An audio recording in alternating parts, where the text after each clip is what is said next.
human tribal process understands branding.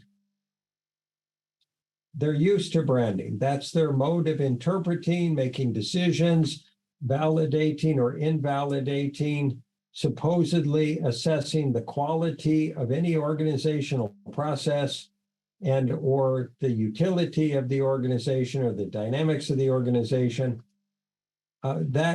That is the tribal process in progress. It's not a problem, it's a process.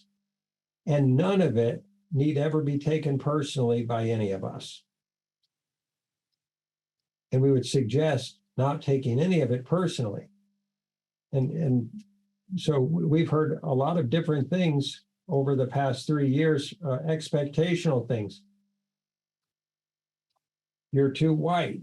You're not diverse enough. You don't have enough of this, that, or the other in your organization. You're not meeting our expectations. In other words, conform to tribal expectations, and then you'll be seen as good and collaborated with and or respected or seen as valid.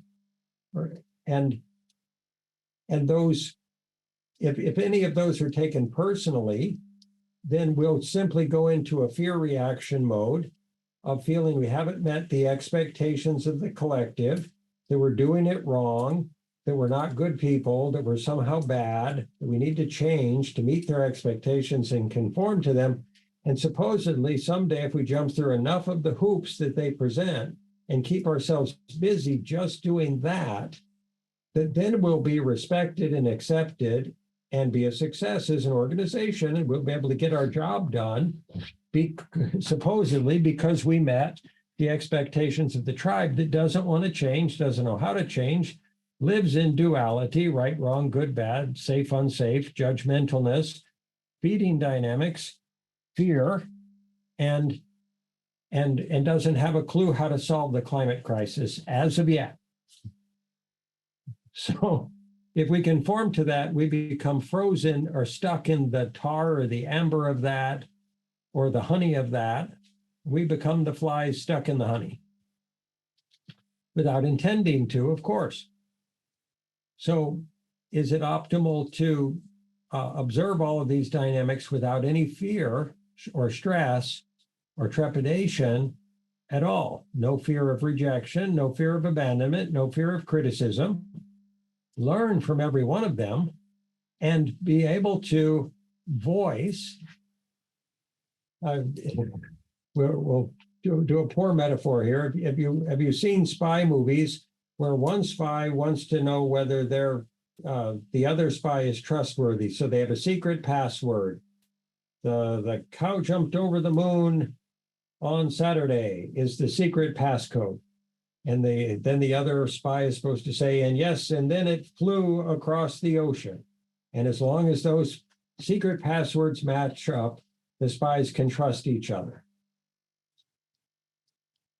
Is there any difference between these dynamics of meeting these tribal coded expectational dynamics of verbiage, messaging, etc.? And is this all just as you know what we mean by an initial handshake process between individuals or the collective, or individuals and other individuals, or one organization and another organization, to say, hi, I have no idea who you are and I have good intentions. So let's start learning about each other.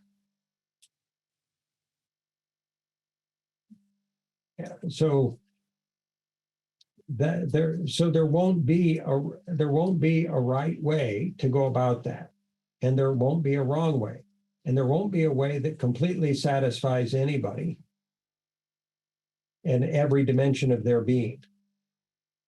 We had a person a long time back that said, oh, the only decisional criteria that you should ever use for doing anything is if every single cell in your body says yes to it. If any one of the cells, if any one of the trillions of cells in your body says no, you should say no. And that should be your decisional criteria. And so if every cell of your body doesn't say yes to the WSS, then it's completely invalid because that cell said no. we're not being facetious. This is actually their thinking. But we're okay with that. And it is important to understand that in this skeptical, fearful world of projection and misunderstanding, people need some kind of secret passcode that they can say, yeah, these people are okay. And so there's utility. Yes, design the passcode, make it a beautiful ornate passcode, put it in a beautiful frame and put it up on the wall in exactly the right place. And once they have said, okay, you're good people, then meet them with consciousness. And recognizing that consciousness will be different than what the passcode said we were.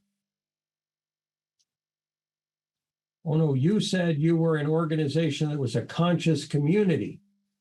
And my definition of a conscious community is that everybody does what they're told. Or my definition of a conscious community is that everybody agrees all the time on everything. Or my definition of a conscious community is that it's a tribe where everyone loves each other. How many different definitions of conscious community might be arrived at that would they then say, oh my gosh, you said you were a conscious community, and obviously you're lying to me. You betrayed me. You're bad people. You're trying to harm me. You've got some secret conspiracy here, and I'm going to run and tell everybody.